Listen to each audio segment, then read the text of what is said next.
తెలంగాణ రాష్ట్రంలో భూ పరిపాలన రిజిస్ట్రేషన్ల వ్యవస్థలో విప్లవాత్మక మార్పులకి వేదిక సిద్ధమైంది. భూములకి సంబంధించిన వివాదాలను పరిష్కరించి పారదర్శకతని పెంచే లక్ష్యంతో రాష్ట్ర ప్రభుత్వం జనవరి నుంచి పూర్తి స్థాయి భూభారతి పోర్టల్ని అందుబాటులోకి తీసుకురానుంది. ఇప్పటివరకు భూములకి సంబంధించిన పనుల కోసం రైతులు, సామాన్య ప్రజలు రెవెన్యూ, రిజిస్ట్రేషన్, సర్వే శాఖల చుట్టూ తిరగాల్సి వచ్చేది. కానీ ఇక మీద ఈ మూడు కీలక శాఖల సేవలని ఒకే గొడుగు కిందకి తెస్తూ నేషనల్ ఇన్ఫర్మేటిక్స్ సెంటర్ NIC ఈ బహుళ ప్రయోజనకారి పోర్టల్ ని రూపొందించింది. ఈ నూతన పోర్టల్ ద్వారా భూ యజమానులకి ఎదురయ్యే అతి పెద్ద సమస్య అయిన సర్వే ప్రక్రియ సులభతరం కానుంది. గతంలో భూమి కొలతలు లేదా నక్ష మ్యాప్ పటాల కోసం ప్రత్యేకంగా దరఖాస్తు చేసుకుని వేచి చూడాల్సి వచ్చేది.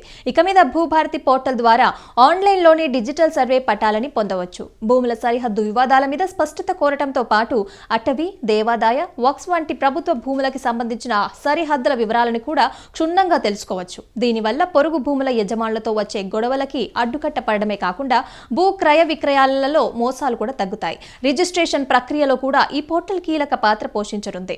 సాగు భూములని వ్యవసాయేతర అవసరాలకి NALA అనుమతి పొందకుండా విక్రయించాలని చూస్తే సాఫ్ట్వేర్ వెంటనే ఆ విషయాన్ని గుర్తించి అడ్డుకుంటుంది. స్టాంపులు మరియు రిజిస్ట్రేషన్ల శాఖకి సంబంధించిన స్లాట్ బుకింగ్, ఈసీలు పొందడం, సర్టిఫైడ్ డాక్యుమెంట్ల డౌన్లోడ్ చేసుకోవడం వంటి సేవలన్నీ కూడా ఇంటి నుంచే పూర్తి చేసుకోవచ్చు. ముఖ్యంగా నిషేధిత జాబితాలో ఉన్న 22A భూముల రిజిస్ట్రేషన్లను నిరోధించడానికి ఈ పోర్టల్ ఒక రక్షణ కవచం లాగా పనిచేస్తుంది.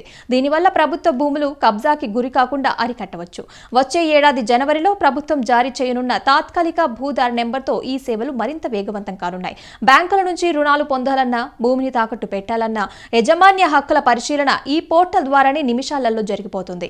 కేంద్ర, రాష్ట్ర ప్రభుత్వ పథకాల లబ్ధిని నేరుగా అర్హులకు చేరవేయడానికి కూడా ఈ డేటాబేస్ ఉపయోగపడనుంది. ఇక ప్రజల సౌలభ్యం కోసం ప్రస్తుతం ఈ పోర్టల్ ని ప్రయోగాత్మక దశలో పరిశీలిస్తున్నారు. ఒకసారి ఇది పూర్తి స్థాయిలో అందుబాటులోకి వస్తే భూ లావాదేవీలలో దళారీ వ్యవస్థ అంతమై సామాన్యులకి భద్రతతో కూడిన సుపరిపాలన అందుతుంది.